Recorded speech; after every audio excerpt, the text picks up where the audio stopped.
Hello SSC 2027। আশা করি আপনারা সবাই ভালো আছেন। আজকে আমরা নবম দশম শ্রেণীর রসায়ন বইয়ের তৃতীয় অধ্যায় পদার্থের গঠন নিয়ে কিঞ্চিৎ জানার চেষ্টা করব। আমাদের সাথেই থাকবেন। দেখতে পাচ্ছেন আজকে আমাদের এই তৃতীয় অধ্যায় পদার্থের গঠনের আলোচ্য বিষয় হচ্ছে মৌলিক ও যৌগিক পদার্থ, পরমাণু ও অণু, মৌলিক পদার্থের যে প্রতীক এবং সংকেত বা মৌলের প্রতীক সংকেত, গাঠনিক কণাসমূহ, এগুলো সম্পর্কে আমরা একটু জানার চেষ্টা করব। তো শুরুতেই আমরা একটু বলার চেষ্টা করি, যেহেতু এই পাঠের নামই হচ্ছে পদার্থের গঠন, অতএব আমরা প্রাথমিক পর্যায় থেকে জেনে আসছি যে পদার্থ বলতে কি বোঝায়, যার নির্দিষ্ট পরিমাণ ভর আছে, জায়গা দখল করে, আয়তন আছে, সেগুলোকেই পদার্থ বলা হয়। তো আমাদের এই যে চারপাশে অনেক ধরনেরই বস্তু আছে, যেমন মানবদেহ, তারপর হচ্ছে কাঠের তৈরি জিনিসপত্র, তারপর হচ্ছে কাপড় চোপড় ইত্যাদি যত ধরনেরই বস্তু আমরা দেখতে পাই না কেন, সেগুলো মূলত কি দিয়ে তৈরি, এই প্রশ্ন আমাদের মনে জাগতেই পারে যে আসলে কি এগুলা কোনো আলাদা আলাদা কোনো বিষয় কিনা না। তো আমি মনে করি একটা বিজ্ঞান প্রেমী কিংবা বিজ্ঞান পড়ুয়া ছাত্রদের অবশ্যই ওইটা বোঝা উচিত যে আমরা যাই কিছু দেখি না কেন সেটা মূলত হচ্ছে গিয়ে ইলেকট্রন প্রোটন নিউট্রনের সমাহার। অর্থাৎ আমরা যদিও বা এগুলা একটু ধীরে ধীরে আমরা জানার চেষ্টা করব, তো তারপরেও আমরা বোঝার জন্য এটা বলে দিই যে আমাদের যে এই পরিবেশে যত ধরনের বস্তু থাকুক না কেন, তাদের মৌলিক মৌলিক কণা হিসাবে কিন্তু এই যে ইলেকট্রন প্রোটন নিউট্রন এগুলো আমরা পেয়ে থাকি, এগুলো দিয়ে মূলত পদার্থগুলা গঠন হয়।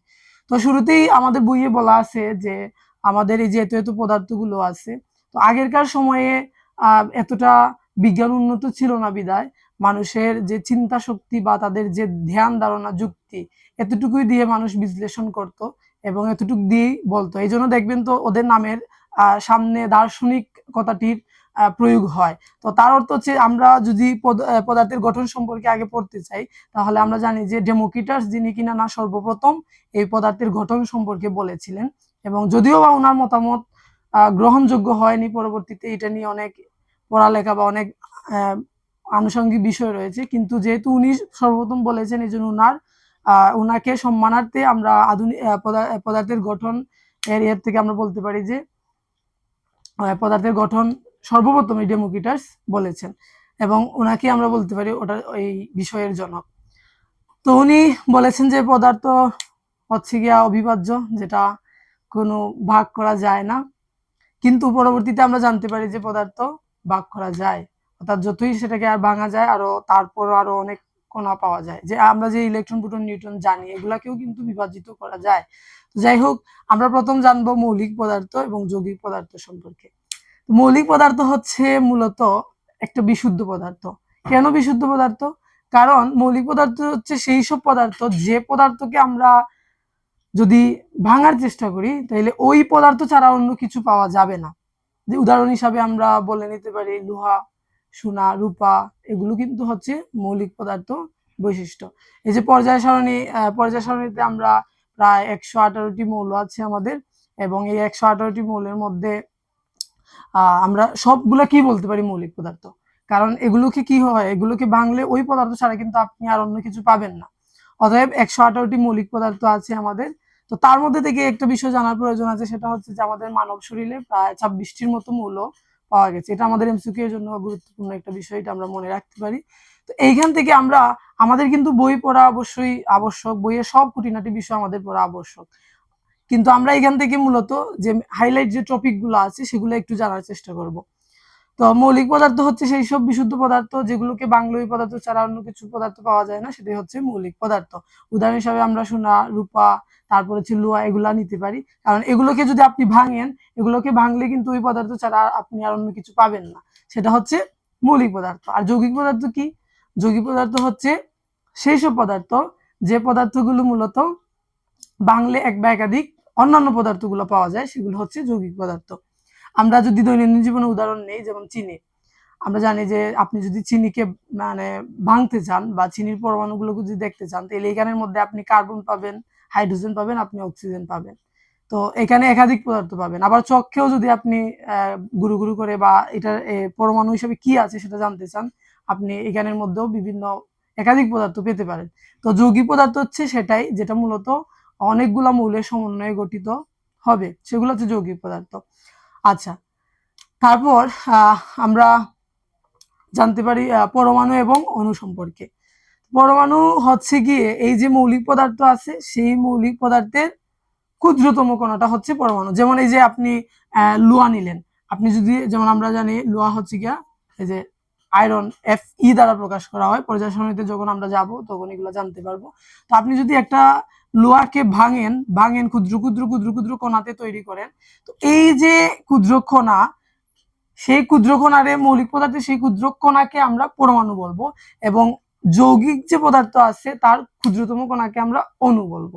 আপনি যদি একটা চিনির দানা নেন, তো এটাকে যদি একদম আণবিক পর্যায়ে দেখতে চান, পারমাণবিক পর্যায়ে দেখতে চান, তাহলে ওইখানে যে আপনি একাধিক পদার্থের সমন্বয়ে যে গঠিত বা বন্ধনের ধারা যে যৌগিক পদার্থের অণুটা পাওয়া গেছে, যে যৌগিক পদার্থের যে কাঠামোটা পাওয়া গেছে, সেটা হচ্ছে অণু। অর্থাৎ সেখানে আপনি কার্বন পাবেন, হাইড্রোজেন পাবেন এবং অক্সিজেন পাবেন, চিনির অণুর জন্য আমরা বলতেছি। তো এইভাবে যৌগিক পদার্থের ক্ষুদ্রতম কণাটুকুকে আমরা অণু বলতে পারি, আর মৌলিক পদার্থের ক্ষুদ্রতম কণাকে আমরা পরমাণু বলতে পারি। আচ্ছা, তো তারপর হচ্ছে গিয়ে মৌলের প্রতীক এবং সংকেত। তো একটু আগে আমরা বলেছিলাম যে পর্যায় সারণীতে 118টি মৌল আছে। তো এই 118টি মৌলের মধ্যে আমরা যদি উদাহরণ হিসাবে যেমন অক্সিজেন নেই, তাহলে অক্সিজেনের এই যে অক্সিজেন নিলাম, অক্সিজেন হচ্ছে 8 নম্বর পরমাণু পর্যায় সারণীতে, তার অবস্থান হচ্ছে ধারাবাহিকভাবে আমরা 8 নম্বর পর্যায়ে যেতে পারি। এই যে মৌলিক পদার্থ আছে, অক্সিজেন আছে, তারপর হাইড্রোজেন আছে, কার্বন আছে, তারপর ক্লোরিন আছে, এই যে ক্লোরিন আছে। এইভাবে প্রত্যেকটা পরমাণুর যে সামনের যে অক্ষরগুলো আছে, যেমন আপনি যদি সি দিয়ে দেখতে চান, পর্যায় সারণীতে কিন্তু সি দিয়ে অনেকগুলা পরমাণু আছে। কার্বন আছে, ক্লোরিন আছে, কোবাল্ট আছে, তারপর হচ্ছে গিয়ে ক্রোমিয়াম আছে। এইভাবে কিন্তু প্রায় 6-এরও অধিক, শুধুমাত্র সি সি যে অক্ষরটি আছে সেটা দিয়ে কিন্তু অনেকটা পরমাণু পাওয়া যায়। এখন আপনি যদি তাদের যে এই যে মৌলের যে প্রতীক, আপনি যদি এই তাদের যে প্রথম যে ইংরেজি যে অক্ষরটা আছে এইটা দিয়ে যদি আপনি প্রকাশ করেন, সেটা হচ্ছে গিয়ে প্রতীক। সেটা যেমন কার্বনে আমরা সি দিয়ে প্রকাশ করি, অর্থাৎ তার প্রথম অক্ষরটি হচ্ছে তার প্রতীক হিসাবে গণ্য করা হবে। অক্সিজেনের প্রথম ওটা হচ্ছে তার প্রতীক হিসাবে গণ্য করা হবে। আবার হাইড্রোজেনের এইচ দিয়ে, হিলিয়ামের এইচ ই দিয়ে গণ্য করা হবে। এবং কথা হচ্ছে এই যে একাধিক পরমাণু যেগুলো সি দিয়ে আছে, সেগুলোর ক্ষেত্রে আমরা কি করব? তো সেগুলোর ক্ষেত্রে তার যে পরবর্তী যে অক্ষরটা আছে, তার অক্ষর দিয়ে আমরা প্রকাশ করার চেষ্টা করব। যেমন কার্বন দিয়ে কার্বন সি আছে, কিন্তু ক্লোরিনটা প্রকাশ করব আমরা Cl দিয়ে, তারপর হচ্ছে গিয়ে ক্রোমিয়াম Cr দিয়ে, তারপর হচ্ছে কোবাল্ট CO দিয়ে। এইভাবে কিন্তু আমরা পর্যায়ক্রমে একাধিকগুলো থাকলে তার পরবর্তী যে অক্ষরটা আছে তার স্মল বা তার ছোট হাতের এই অক্ষরটা দিয়ে আমরা এভাবে কিন্তু প্রকাশ করতে পারি। তো এটা হচ্ছে গিয়ে মূলত প্রতীক। তারপর হচ্ছে সংকেত। কি সংকেত? হচ্ছে এইভাবে যে মৌলগুলা আছে, সেই মৌলগুলা কত সংখ্যক আছে তার সংখ্যা বা অণুর সংখ্যা দিয়ে প্রকাশ করাটাই হচ্ছে মূলত সংকেত।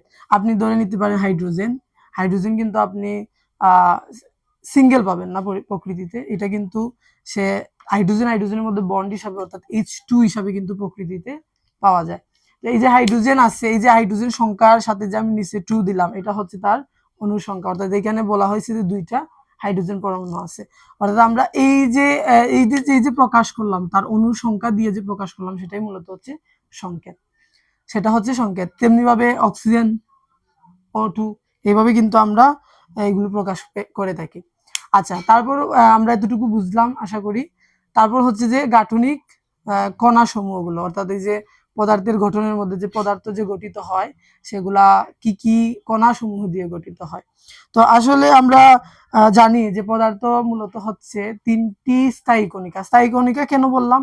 এই যে একটু আগে বলেছিলাম আমরা যে যত ধরনেরই পদার্থ আমরা দেখতে পাই না কেন, প্রত্যেকটা পদার্থের একদম একদম পারমাণবিক পর্যায়ে আপনি 3টি কণাকে দেখতে পারবেন। সেই 3টি হচ্ছে ইলেকট্রন, প্রোটন, নিউট্রন।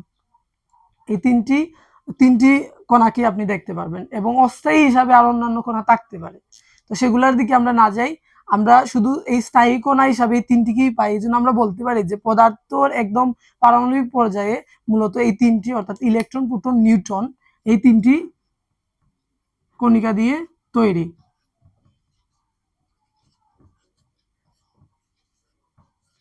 এই 3টি পদার্থ দিয়ে তৈরি।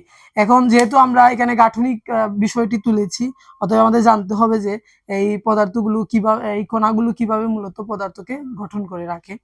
তো এই যে এখানে ইলেকট্রন, সেই ইলেকট্রন হচ্ছে একটা পরমাণু যদি আমরা একটু এর পরবর্তী পর্যায়ে রাদারফোর্ড এবং নিলস বোর ওনাদের যে পরমাণুর যে গঠন সম্পর্কে যে মডেল দিয়েছেন পারমাণবিক পর্যায়ে, সেগুলো সম্পর্কে আমরা জানার চেষ্টা করব এবং সেগুলোতে আমরা দেখতে পারবো।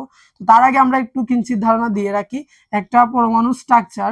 যদিও বা আপনারা পরবর্তী উচ্চতর ক্লাসে এগুলো সম্পর্কে আরো বিশদভাবে জানবেন, শুধু এই বই অনুযায়ী আমরা এটা জানার চেষ্টা করি যে যদি আমরা একটা পরমাণু স্ট্রাকচার এইভাবে আঁকার চেষ্টা করি, তো এইভাবে আঁকার চেষ্টা করি, তাহলে এই যে এটা আমরা পরমাণুর কেন্দ্র হিসাবে বিবেচনা করতে পারি, যেখানে কিনা মূলত এই এই যে প্রোটন এবং এই যে নিউট্রন, সেগুলো এখানে কেন্দ্রের মধ্যে অবস্থান করে, এবং এই যে ইলেকট্রন আছে সে এভাবে তার বৃত্তাকার কক্ষপথ থাকে, এবং এই বৃত্তাকার কক্ষপথগুলোর মধ্যে আবর্তন অবস্থায় বা ঘূর্ণন অবস্থায়, যেটা কিনা এই পরমাণু নিউক্লিয়াসে কেন্দ্র করে আবর্তিত হয়।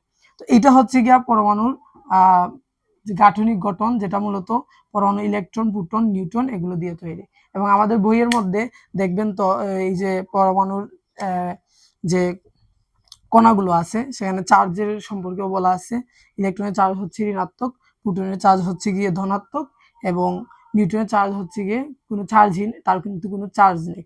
তো এখানের মধ্যে আমরা একটা বিষয় বলে রাখি যে এই যে প্রোটন, সে কিন্তু পজিটিভ, অর্থাৎ পজিটিভ চার্জযুক্ত প্রোটন কিন্তু নিউক্লিয়াসের ভিতরে থাকে, যেখানে আমরা জানি যে সমধর্মী চার্জ পরস্পরকে বিকর্ষণ করে আর বিপরীতধর্মী চার্জ পরস্পরকে আকর্ষণ করে। তো প্রোটন পজিটিভ হওয়া সত্ত্বেও এখানে প্রোটনে অনেকগুলো প্রোটন যখন নিউক্লিয়াসের কেন্দ্রে থাকে, সেটা মূলত সবল যে নিউক্লিয় বল আছে তার কারণে কিন্তু কেন্দ্রীভূত অবস্থায় নিউক্লিয়াসের বা পরমাণু নিউক্লিয়াসের মধ্যে দৃঢ়ভাবে আবদ্ধ থাকে। আমরা পর্যায়ক্রমে এগুলা ধীরে ধীরে আরো জানতে পারবো। তো পরমাণু সম্পর্কে আরো বিস্তারিত আলোচনা আমরা পরবর্তীতে আপনাদেরকে অবশ্যই জানানোর চেষ্টা করব। আজকের মতো এতটুকুই। ধন্যবাদ।